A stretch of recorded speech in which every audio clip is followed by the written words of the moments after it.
It is common for lights to dim slightly when an air conditioner turns on. This occurs because the air conditioner demands a large amount of power when it starts, causing a momentary drop in voltage throughout the house. Generally, the dimming of lights when the air conditioner starts is not typically a dangerous situation, especially if it is slight and momentary. However, if the lights dim significantly or for an extended period, it could indicate an underlying electrical issue that should be investigated. There are several potential causes for significant light dimming when the air conditioner turns on. Firstly, inadequate wiring may be the cause. The old braided jacket 2-conductor wires may not be sufficient to handle the increased power demand of the air conditioner. Secondly, an overloaded circuit may be the issue. The air conditioner might be sharing a circuit with other high-power appliances such as a refrigerator. This situation can overload the circuit and cause voltage drops. Thirdly, loose connections in the electrical system can create resistance and voltage drops. Finally, a faulty breaker may not trip when the circuit is overloaded, allowing excessive current to flow through the wires. If you are experiencing significant or persistent dimming of lights when your air conditioner starts, there are several recommended actions you can take. Firstly, check the wiring. Inspect the wiring and ensure that it is rated for the current draw of the air conditioner. If necessary, upgrade the wiring to a higher capacity. Secondly, identify circuit usage. Determine which other appliances are on the same circuit as the air conditioner. Try to avoid using these appliances at the same time as the air conditioner to reduce the overall power demand on the circuit. Thirdly, tighten connections. Check all electrical connections in the system and tighten any loose ones.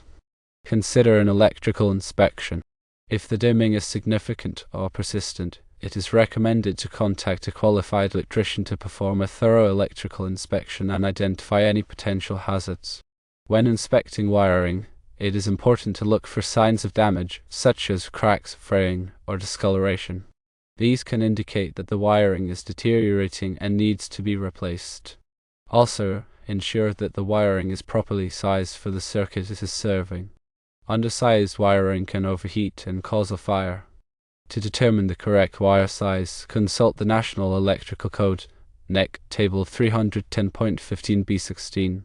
This table provides ampacity ratings for various wire sizes based on their insulation type and installation conditions. When identifying circuit usage, it can be helpful to use a circuit tracer. A circuit tracer is a device that sends a signal through the circuit, allowing you to identify which outlets and appliances are connected to that circuit. This information can help you determine if the air conditioner is sharing a circuit with other high-power appliances. When tightening electrical connections, be sure to turn off the power to the circuit first. This will prevent electric shock. Use a screwdriver or wrench to tighten the connections, but be careful not to over-tighten them, as this can damage the wires or terminals. If you are not comfortable working with electricity, it is always best to hire a qualified electrician to perform the work. An electrician will have the necessary tools and experience to safely and effectively diagnose and repair any electrical problems. An electrical inspection can identify potential hazards that may not be immediately obvious. An electrician will inspect the wiring, breakers, outlets, and other electrical components to ensure that they are in good condition and meet safety standards. They can also perform tests to check for voltage drops, ground faults, and other electrical problems. By addressing these issues, it can improve electrical safety and reduce the likelihood of lights dimming when the air conditioner turns on. The initial voltage drop is related to the inrush current when the air conditioner's compressor motor starts. Motors draw significantly more current during startup than during normal operation. This high inrush current creates a temporary voltage drop across the electrical system. The amount of voltage drop depends on the capacity of the electrical service, the length and size of the wiring, and the inrush current of the air conditioner. In older homes with 60 amp or 100 amp service, the voltage drop may be more noticeable than in newer homes with 200 amp service. It's a good practice to assess the overall load on the electrical panel. Adding an air conditioner to an already heavily loaded panel can exacerbate the voltage drop issue. To properly assess the load, you need to consider all the major appliances and devices that are likely to be running simultaneously. This includes the refrigerator, lights, televisions, computers, and any other appliances that draw a significant amount of power. The total load should not exceed 80% of the breaker's capacity to prevent overheating and potential tripping. If the load is close to the maximum capacity, it may be necessary to upgrade the electrical panel to a higher amperage rating. When evaluating the wiring, pay close attention to the type and condition of the conductors. Older homes often have aluminum wiring, which is more prone to oxidation and corrosion than copper wiring. Aluminum wiring also has a higher resistance than copper wiring, which can contribute to voltage drops. If aluminum wiring is present, it's important to ensure that the connections are properly made with antioxidant compounds to prevent corrosion. Copper wiring is generally preferred for its superior conductivity and resistance to corrosion. When upgrading wiring, use the appropriate gauge wire for the circuit's amperage rating. Using undersized wiring can lead to overheating and fire hazards. Consult the NEC Table 310.15b16 for the appropriate wire size. Breakers are designed to protect circuits from overloads and short circuits. A faulty breaker may not trip when it should, allowing excessive current to flow through the wires. This can cause the wires to overheat and potentially start a fire.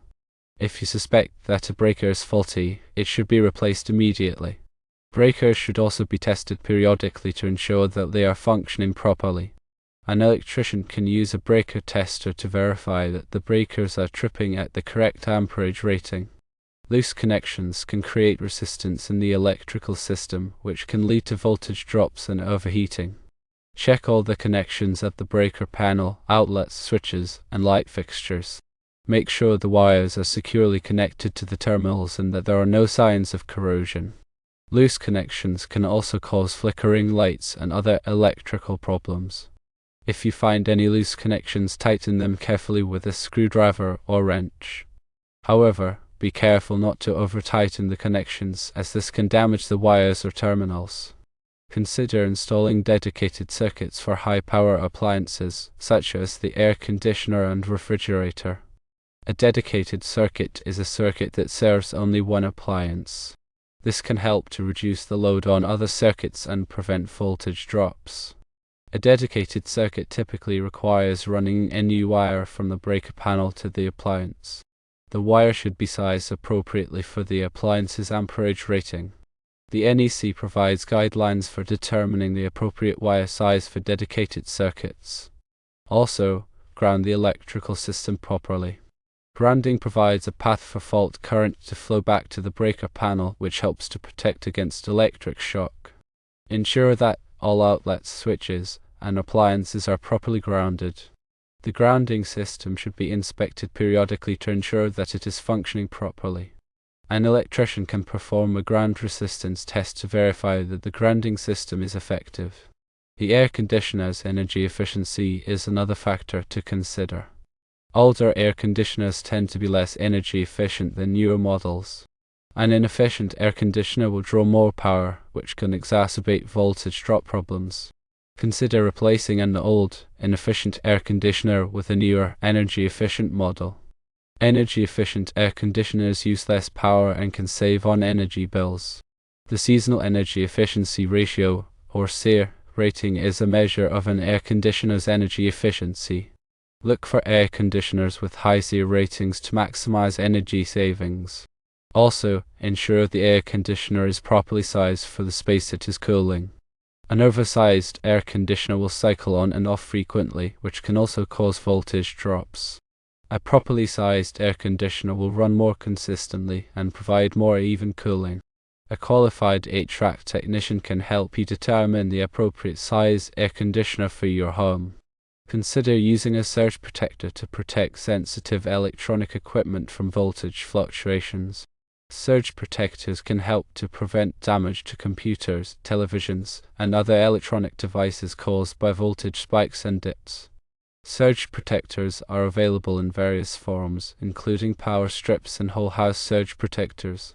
Whole-house surge protectors are installed at the breaker panel and provide protection for all the circuits in the house. The voltage drop can be measured using a multimeter. A multimeter is a device that can measure voltage, current, and resistance. To measure voltage drop, connect the multimeter to the terminals of the circuit while the air conditioner is running. The multimeter will display the voltage reading. Compare the voltage reading to the normal voltage for the circuit. A significant difference between the two readings indicates a voltage drop. Voltage drop should be kept to a minimum to ensure proper operation of electrical equipment. Excessive voltage drop can cause appliances to run inefficiently and can even damage them. The NEC recommends that voltage drop should not exceed 3% for branch circuits and 5% for feeders. Branch circuits are the circuits that supply power to outlets and appliances. Feeders are the circuits that supply power to branch circuits. Finally, consider the location of the air conditioner in relation to the electrical panel. If the air conditioner is located far from the electrical panel, the voltage drop may be more significant. This is because the longer the wire, the greater the resistance. If possible, try to locate the air conditioner closer to the electrical panel to minimize voltage drop. You could also increase the size of the wire to reduce resistance. An electrician can help you determine the best location for the air conditioner and the appropriate wire size. If you have any concerns about electrical safety, it is always best to consult a qualified electrician. An electrician can perform a thorough inspection of the electrical system and identify any potential hazards. They can also provide recommendations for improving electrical safety and preventing voltage drops. Electricity can be dangerous, so it is important to take precautions to protect yourself and your family. Never attempt to work on electrical equipment unless you are qualified and have the proper tools and training. Always turn off the power to the circuit before working on any electrical equipment. Wear appropriate safety gear such as gloves and eye protection. Follow all safety guidelines and regulations. By taking these precautions, you can help to prevent electrical accidents and injuries. Remember that the information provided here is for general guidance only and should not be considered a substitute for professional advice. Always consult with a qualified electrician before making any changes to your electrical system.